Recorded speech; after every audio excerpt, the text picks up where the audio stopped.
Graça e paz. Glorificado seja o nome do Senhor por estarmos hoje aqui. E temos a oportunidade de louvá-lo, de engrandecê-lo, de estar na tua presença e aprender um pouco mais do que o Senhor tem para mim e para você nessa noite. Incondicional. Obrigado. Quantos de nós aqui gostamos de filmes? Já assistiram um filme? Não precisa ter vergonha, não. Vimos? Não é pecado, não.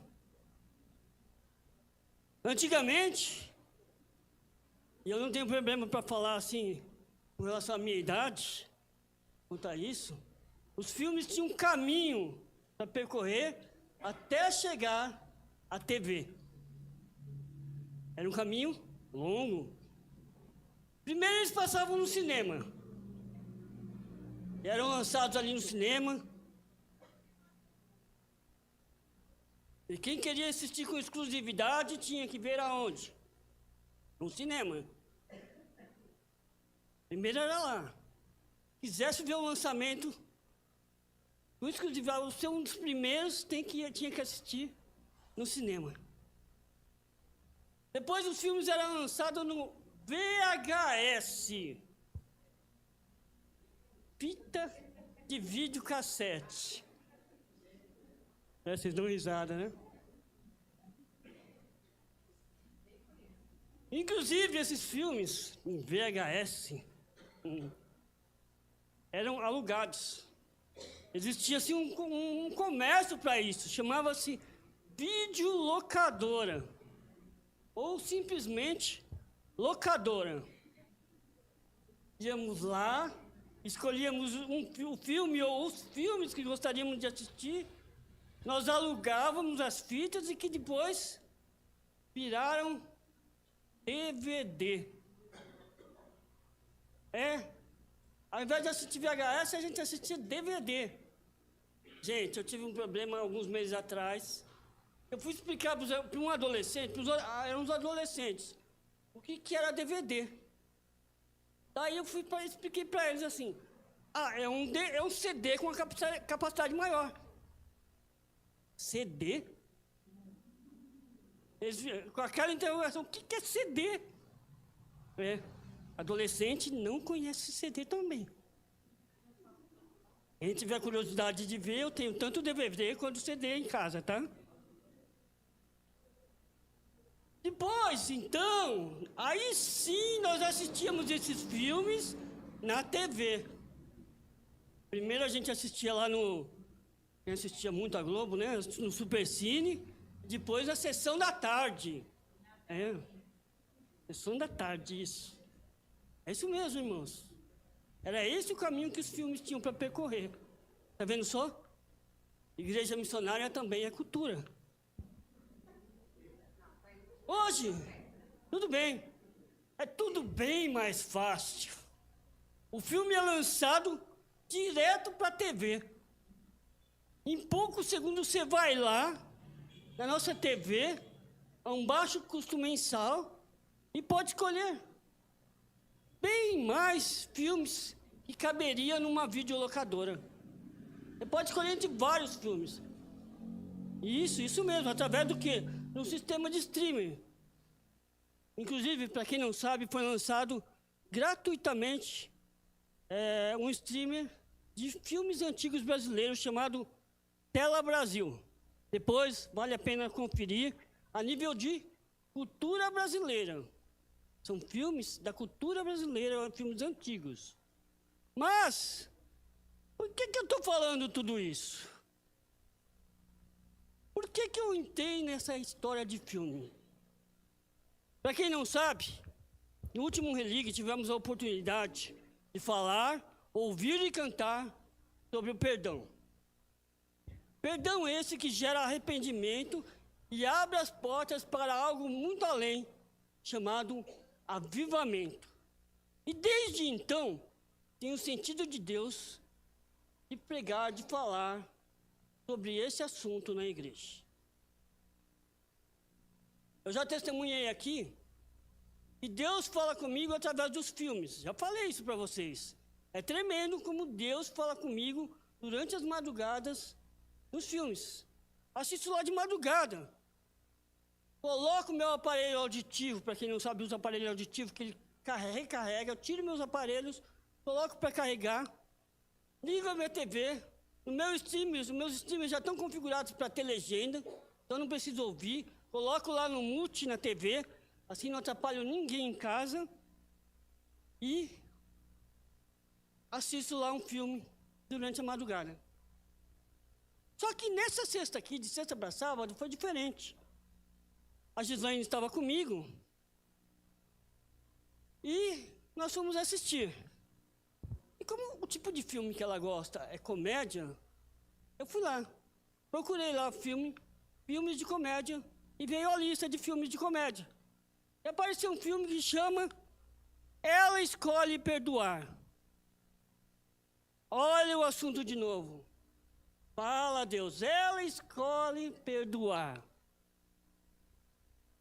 Nada a ver com comédia. É um drama maravilhoso sobre uma garota que entendeu exatamente sobre esse assunto, sobre o perdão, que sabemos, inclusive eu, sabemos muito bem que na teoria é fácil falar, mas na prática, muito difícil praticar o verdadeiro perdão. Mas eu aconselho vocês a assistirem esse filme.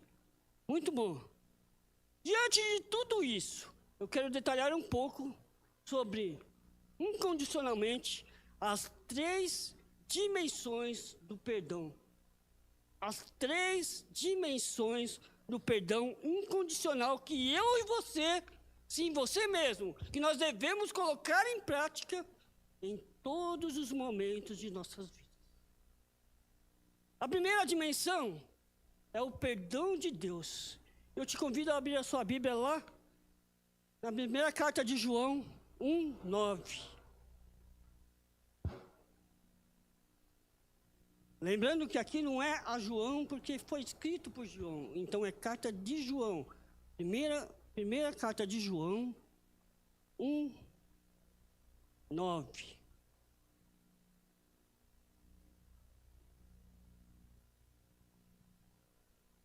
Amém? Você encontrou, diga amém. Você não encontrou, diga misericórdia, Senhor. Primeira carta de João 1:9. Você não encontrou? Acompanhe comigo no telão que diz assim, ó. Mas, se confessamos nossos pecados, Ele é fiel e justo para perdoar nossos pecados e nos purificar de toda injustiça. Amém? Senhor Deus, nesse momento, agradeço. Fale comigo, Senhor. Através dessa palavra que eu possa passar o que Tu queres nessa noite sobre essas 3 dimensões do perdão. Possamos aprendê-la verdadeiramente e praticá-la em todos os sentidos das nossas vidas. Em nome de Jesus. Amém. O perdão de Deus não é um ato de vista grossa. Deus não está olhando de vista grossa pelos teus pecados, pelos meus pecados. Não está olhando assim pelos nossos erros.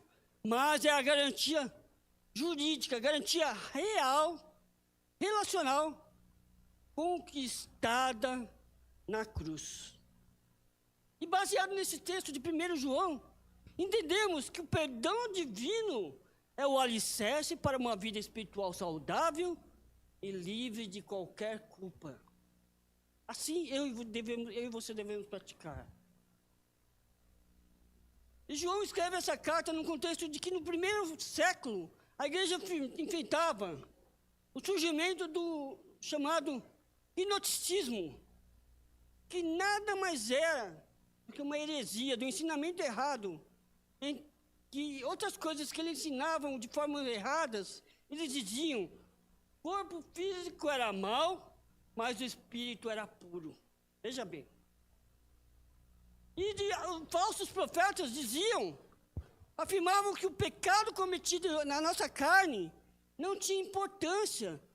Você poderia fazer o que você quisesse, porque o que simplesmente importava era a alma que não tinha pecado.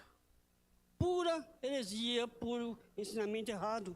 E o apóstolo João então escreve essa carta para combater esse auto-engano.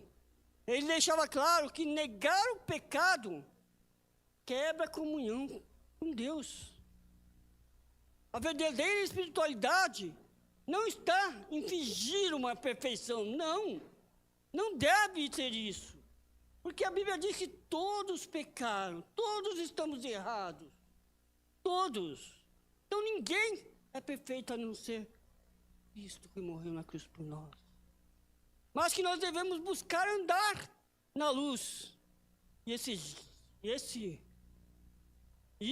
andar na luz, exige expor as nossas falhas, exige ser honestos com as nossas dificuldades. No grego original, a palavra confissão vem de homológio, que significa literalmente concordar com. Confissão significa concordar com. E aqui nós devemos dizer, estamos concordando com Deus. Sobre o quê? Martinho Lutero deixa claro isso. O que nós devemos fazer quando confessamos? O que nós estamos fazendo quando confessamos? Confessar não é informar a Deus sobre algo que Ele não sabe. Confessar é concordar com o diagnóstico dele sobre o nosso erro.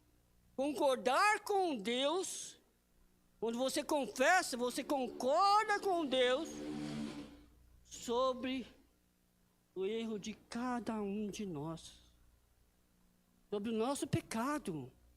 E Ele se mostra fiel, através das suas promessas, em perdoar cada um de nós. Ele é justo, porque a dívida do pecado já foi totalmente paga na cruz do Calvário. Glória a Deus por isso. Deus não ignora o pecado, não. Ele não ignorou o pecado. Ele pune em Jesus todo o pecado. O meu, o seu, o nosso, o pecado de todo mundo, de todos aqueles que têm a oportunidade de aceitar Jesus como Senhor e Salvador. Em nossa cultura, nós somos constantemente pressionados a construir uma imagem de perfeição.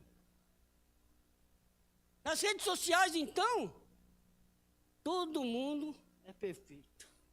Você já percebeu isso? Eu tenho dificuldade de tirar foto para a rede social. Porque as minhas fotos são pessoais. As fotos que eu tiro da pessoa Caio são horríveis. Eu, particularmente, acho. Mas eu posso colocar, por que não? É que alguém vai lá e pede para pagar, né? Mas é isso que acontece. Todo mundo é perfeito. Infelizmente, há uma cultura do cancelar as aparências. Muitas vezes, e isso invade muitas vezes a igreja e os corações. A mídia está de prova, pessoal da mídia. Não vamos postar essa aqui, não está feia. Não, essa não pode, essa. Minto? Então, a perfeição invade inclusive as igrejas. É o orgulho de fingir. É o orgulho de dizer que nós não erramos. Ou o isolamento por medo de um julgamento alheio. De alguém falar assim, apontar o dedo e falar: olha como fez errado. Não pode. Sim, é isso que acontece. E a minha sugestão nessa noite, para que eu e você possamos resgatar a vulnerabilidade intencional diante de Deus, que nada mais é do que uma demonstração de que somos falhos, é que você tome essas atitudes. Tem um momento diário chamado desintoxicação. Essas atitudes se refletem em o quê? Primeiro, uma oração silenciosa. Em vez de você fazer pedidos genéricos, eu te peço, Senhor, por isso, por aquilo, pela minha família, pelo meu pai, pela minha mãe, pelo meu cachorro, pelo meu gato. Em vez de você ficar com diversos pedidos genéricos, tem um momento em que você reconhece os seus erros, reconhece as suas falhas, indica aquela mentira desse dia, Senhor, que eu fiz, aquele pensamento errado, aquela palavra dura que eu disse. Tenha um momento de refletir sobre isso. Segundo ponto, abandone uma autodefesa. Confessar significa parar de dar desculpas. Achar um culpado, o chamado síndrome de Adão. Vocês conhecem a síndrome de Adão? Conhecem? Síndrome de Adão, é? Porque quando Deus perguntou, Adão, onde você está, Senhor? O que foi? Por que você está assim, Adão? Adão, Senhor, chegou e falou, colocou a culpa em quem? Em Deus. Senhor, a mulher que tu me deste, Senhor, e fez com que eu fizesse isso. Quem mandou o Senhor dar essa mulher para mim? Coisa assim. Você já imaginou? Adão colocou a culpa em Deus. E quantas vezes nós colocamos aquelas desculpas? Mas ele que começou. Foi ele que provocou. Fulano que fez isso. Quantas vezes temos dado desculpas e não assumimos o nosso erro? Ficamos em autodefesa. O terceiro ponto de prática que eu e vocês devemos fazer é descansar na purificação. É realmente declarar ao Senhor que as promessas dele foram cumpridas na cruz e não carregar o peso do pecado. Eu já confessei, Senhor, e no dia seguinte eu não preciso mais lembrar desse pecado. Não carregue, deixe tudo na cruz do Calvário. Descanse em paz no Senhor.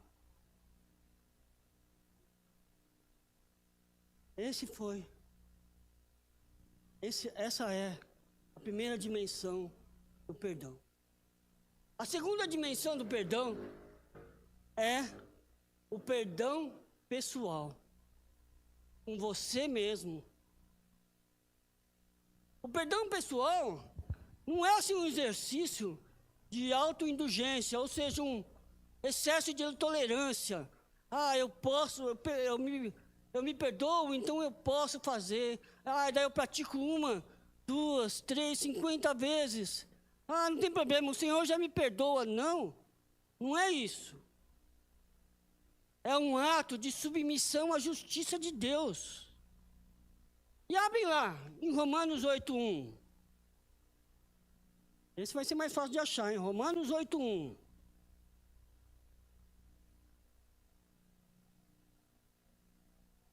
Carta de Paulo aos Romanos, capítulo 8,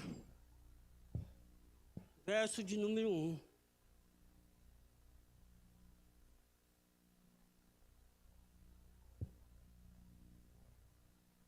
Agora você achou, amém? Você não encontrou, diga misericórdia, Senhor. Glória a Deus por isso, então. Diz assim: agora, portanto, já não há nenhuma condenação para os que estão em Cristo Jesus. Glória a Deus por isso. O perdão pessoal é isso. É compreendermos que continuar se culpando dos erros que Deus já apagou, significa, no fundo, colocar o próprio julgamento acima do tribunal divino. Quando eu e você estamos nos culpando por erros que Deus já perdoou, a partir do momento que você foi lá, se arrependeu, pediu perdão a Deus, você continuar se culpando ali por esses erros, significa que você está colocando o seu próprio julgamento acima do julgamento de Deus. Veja isso. E para entender isso, no contexto geral desse texto que Paulo está dizendo, nós devemos ir antes. No capítulo 7 de Romanos, Paulo descreve a angústia humana de tentar ser perfeito pelas suas próprias forças. A angústia humana do homem tentar ser um homem, um super-homem. Quando, na verdade, ninguém, fala para a pessoa que está do teu lado, ninguém é perfeito. Paulo chega ao ponto de falar, miserável homem que eu sou, quem me livrará do corpo desta morte? Olha isso, Paulo dizendo, quão imperfeito eu sou, miserável homem que sou. Lá os cristãos de Roma, tanto judeus quanto gentios, viviam sob o peso das regras, das cobranças religiosas, das frustrações constantes de não conseguir cumprir conforme está ali, conforme deve ser e assim por diante. E o erro gerava a culpa, e uma culpa que fazia com que os romanos paralisassem, os romanos deixassem de agir. Então Paulo começa esse capítulo de número 8, quebrando todo esse ciclo neurótico. Todo esse ciclo, ele diz assim, agora, olha, agora, ele diz assim, com Jesus inaugurou-se o tempo da graça, onde a nossa aceitação por Deus não depende do nosso desempenho, não depende da nossa obra, não depende do que fazemos ou deixamos de fazer, mas sim da posição que eu tomo diante de Cristo, da posição que eu e você devemos ter diante de Deus. E muitos cristãos acreditam erroneamente que se punir é com, assim, uma culpa crônica, sempre pensando, estou errado, estou sempre errado, eu errei, eu estou sempre errado. Existem pessoas que acham que você ficar se punindo diante disso gera humildade, gera santidade. Não, não é isso. Ou não deve ser isso. Olha só o que escreveu Clive Staples Lewis, mais conhecido como C.S. Lewis. Acho que, se Deus nos perdoa, nós devemos perdoar a nós mesmos.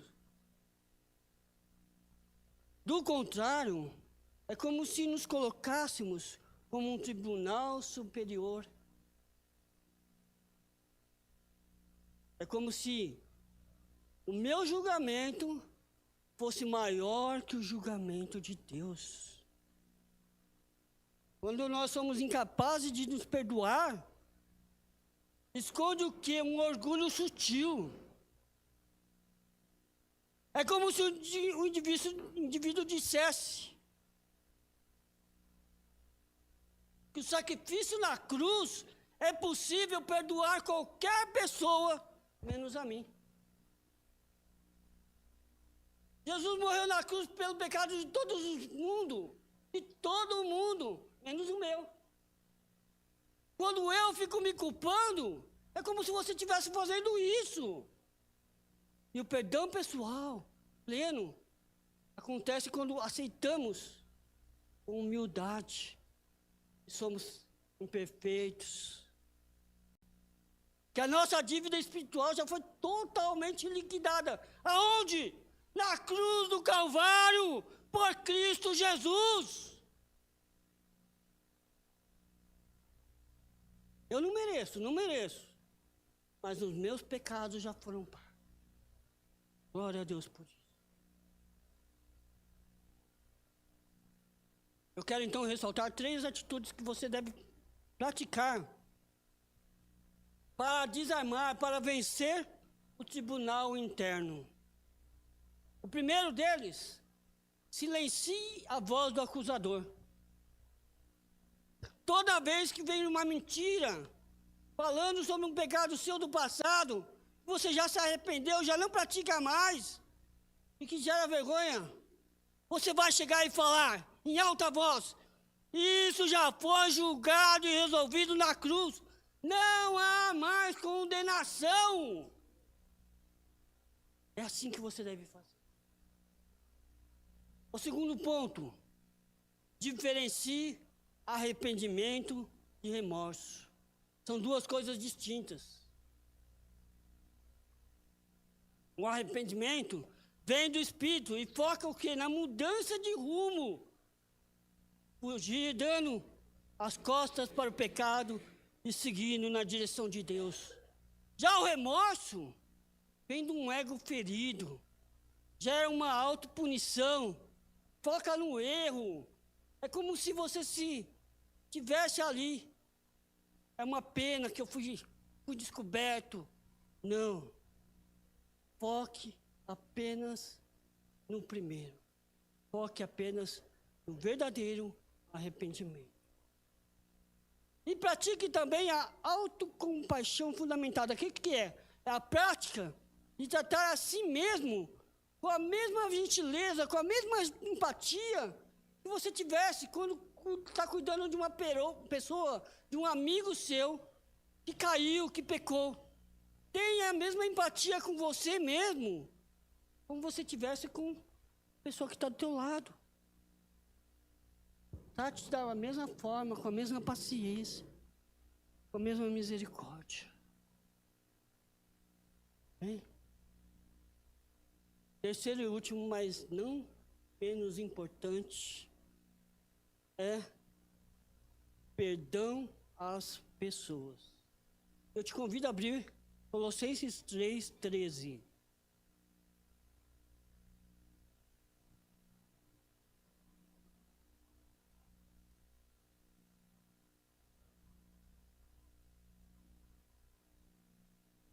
Carta de Paulo aos Colossenses, capítulo 3, verso de número 13.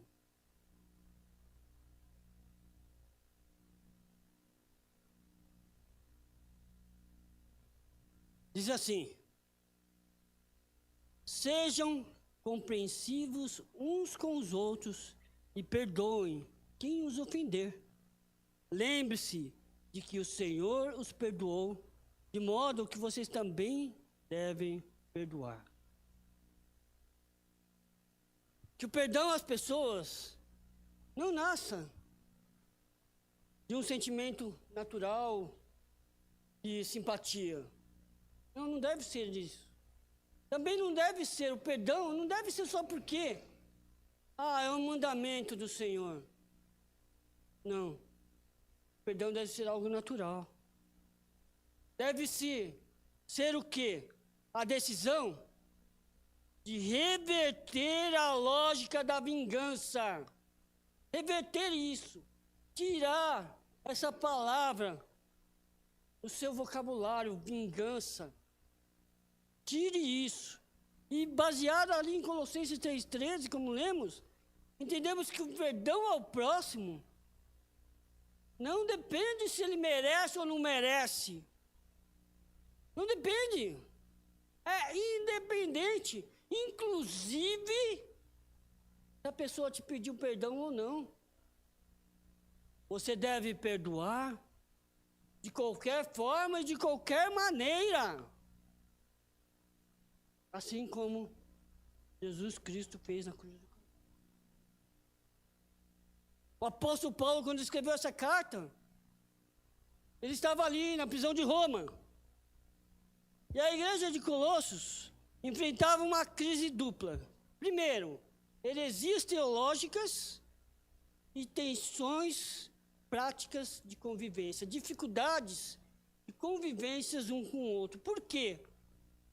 Principalmente porque a comunidade cristã daquela época era um verdadeiro caldeirão social. Fervia-se. Era uma dificuldade grande. Por quê? Porque viviam e conviviam juntos. Judeus e gentios, escravos e senhores, e pessoas assim, de culturas, de privilégios totalmente diferentes, totalmente opostos. O que vemos hoje na política é fichinha perto do que acontecia na igreja de Colossos. A dificuldade que era conviver ali, grupos totalmente diferentes juntos. E ali no capítulo 3, então, Paulo usa essa metáfora, despir-se das roupas velhas. Despir significa o quê? Tirar da sua vida o ódio, a maldade, a calúnia, e revestir de uma nova vestimenta, uma vestimenta espiritual. Através do quê? Através do perdão interpessoal. É você aprender a perdoar. E isso não é opcional. O perdão, veja bem, ele não é uma opção. Eu e você devemos aprender a perdoar incondicionalmente. E Paulo explica que nós devemos suportar e perdoar, independente dos atritos que teremos com nossos irmãos, independente da convivência, independente do tipo de comunidade, devemos perdoar. E ali a teologia bíblica ensina que o pecado cometido é comparável ao quê? A uma dívida espiritual, certo? Quando nós somos magoados, quando nós somos ali pisados de alguma forma, qual que é o nosso instinto natural? O que nós buscamos fazer? Normalmente é dar a outra face, não é isso? Só que não, né? Normalmente é dar a outra face. Dar a outra face. Não é isso? Normalmente é o quê? É buscar pagar a dívida através de punição, de humilhação, de vingança contra aquele que fez alguma coisa, aquele que fez alguma coisa contra você. Estou mentindo? Isso acontece comigo também, moço. Eu também. Mas Timothy Keller, em sua profunda análise sobre relacionamento e reconciliação, ele escreveu assim, o seguinte texto: perdoar não significa dizer que o pecado não importa. Significa olhar para o pecado e ver quanto ele é terrível. E, ainda assim, recusar-se a fazer a pessoa pagar por ele, absorvendo o custo você mesmo. O que Keller quis dizer com isso? O perdão, ele não é gratuito, irmãos. Não é. Não é gratuito. Alguém sempre vai pagar a conta. Mas, o que ele quis dizer com isso? Quando eu pequei contra Deus, quem pagou a conta? Jesus, na cruz do Calvário. Quando eu decido perdoar o meu irmão, eu teria o direito de dar o troco. Teria. Mas quando eu perdoo o meu irmão, eu absorvo todo o prejuízo emocional em favor de uma paz interior. Toda a luta, toda a dificuldade, eu absorvo para mim quando eu perdoo o meu irmão.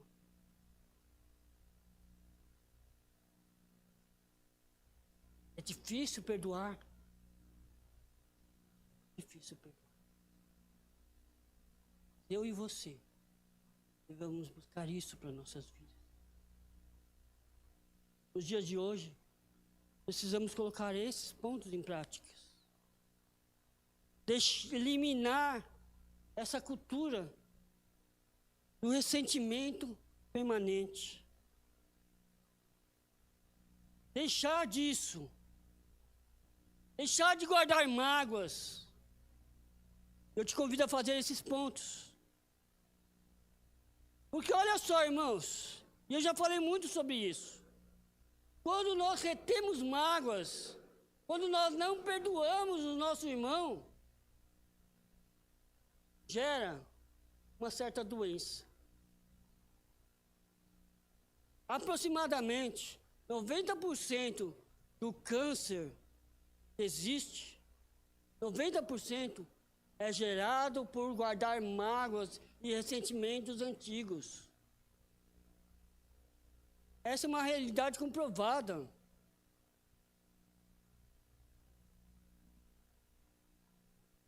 E eu te convido a praticar algumas coisas que vão te tirar isso. São 3 atitudes para que você não guarde mágoa, não guarde rancores, que você perdoe.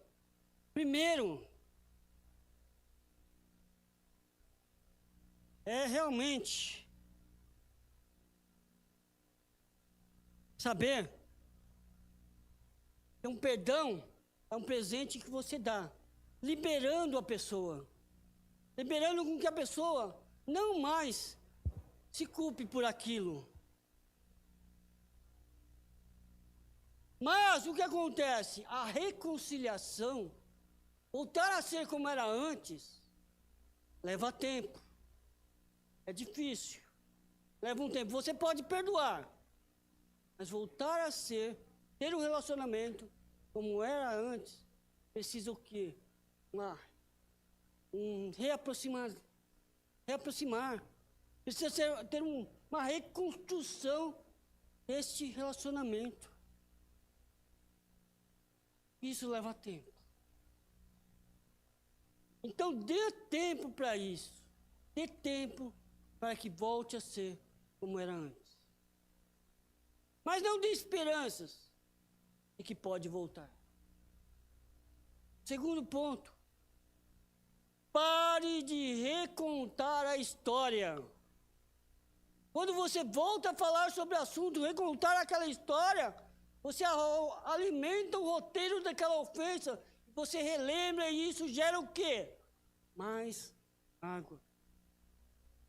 Quando isso voltar ao seu coração, interrompa, pare, não fale mais sobre esse assunto. E pratique a disciplina do limpar a conta. Que é o quê? Você tem um problema com seu irmão? Para conversar. Vamos lá, vamos conversar um minutinho aqui.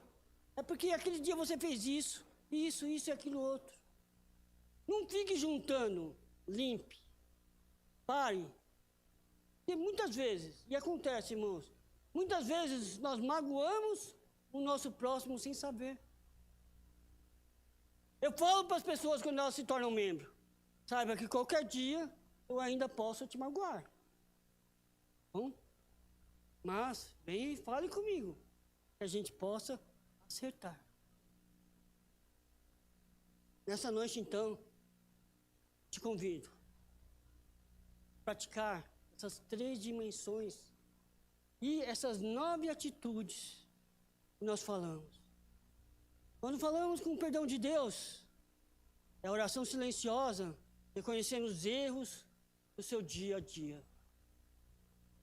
Abandone sua autodefesa, assumindo sim, eu errei. Não coloque a culpa em ninguém. E descanse na purificação. Reconhecendo que Deus não se lembra mais do seu pecado. Com relação ao perdão pessoal, silencie a voz do acusador. Deixa claro, Cristo já morreu na cruz pelo meu pecado. Eu já confessei esse pecado e estou salvo. Pratique a autocompaixão fundamentada. Ou seja, tenha empatia com você mesmo. E no âmbito do perdão às pessoas, dê tempo de reconciliação. Dê tempo de voltar ao relacionamento. Pare de recontar essa história. Pare de, até mesmo para você. Não precisa. E pratique, chamado limpar a conta. Vamos colocar tudo lá, panos limpos.